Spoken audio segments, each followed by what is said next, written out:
There is a man in the Bible who appears suddenly, blesses one of the greatest patriarchs in history, and then disappears without a trace.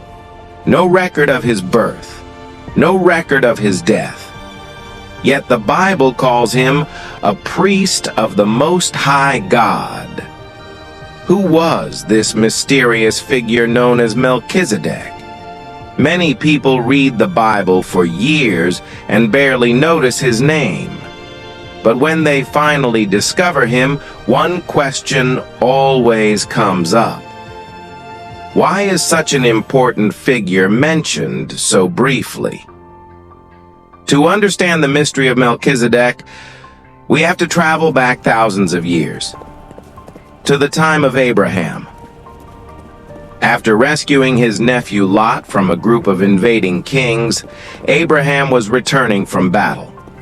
He had defeated powerful armies and recovered everything that had been stolen.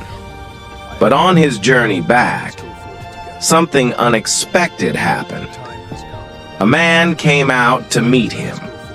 Not a soldier, not a king from the battlefield, but a priest.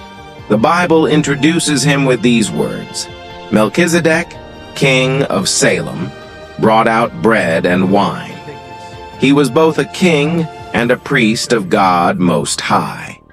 This alone was unusual. In ancient times, kings and priests were usually separate roles, yet Melchizedek held both positions. Then he blessed Abraham and said, "Blessed be Abram by God Most High, creator of heaven and earth." And in response, Abraham did something remarkable. He gave Melchizedek a tenth of everything he had. This was the first recorded tithe in the Bible. Think about that for a moment. Abraham, the man chosen by God, the father of nations, honored Melchizedek as someone spiritually greater.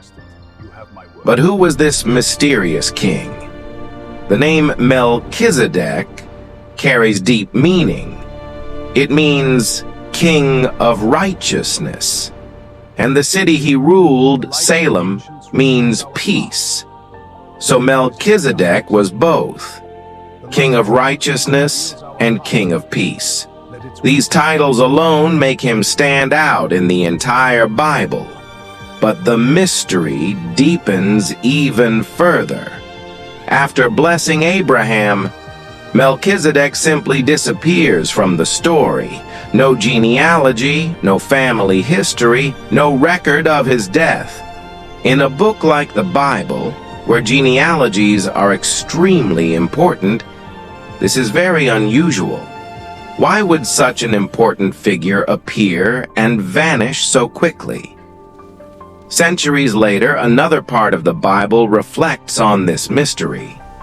It describes Melchizedek as someone who is without father or mother, without genealogy, without beginning of days or end of life. This doesn't necessarily mean he literally had no parents. Instead, it means his lineage is intentionally left unrecorded. In the ancient world, priests had to prove their ancestry, but Melchizedek's authority did not come from genealogy. His priesthood came directly from God.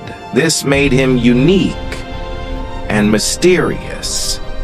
Over the centuries, scholars and believers have suggested several possibilities. Some believe Melchizedek was simply a righteous king chosen by God. Others think he may have been a symbolic figure pointing towards something greater. And some believe he may have been a divine appearance before the time of Christ. Why?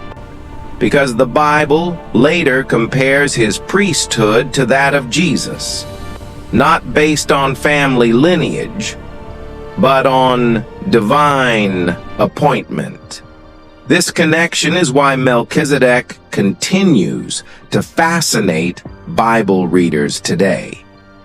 Even though he appears briefly, Melchizedek represents something powerful. He shows that God's plan was bigger than any single nation, long before the laws of Israel, long before the temple. Priests. There was already a priest serving the Most High God, and Abraham himself recognized that authority. Melchizedek reminds us that God's work has always been greater than human systems and traditions. So who was Melchizedek? A mysterious king, a priest of the Most High God, a man who stepped briefly into history and left behind one of the greatest mysteries in the Bible. His story appears for only a few verses. Yet thousands of years later, people around the world are still asking the same question. Who was the man with no recorded beginning and no recorded end? And perhaps that mystery is exactly what makes his story so powerful. What do you think? Was Melchizedek simply a righteous king or something more mysterious? Let me know your thoughts in the comments. And if you enjoy discovering the hidden mysteries of the Bible, make sure to subscribe for more stories like this.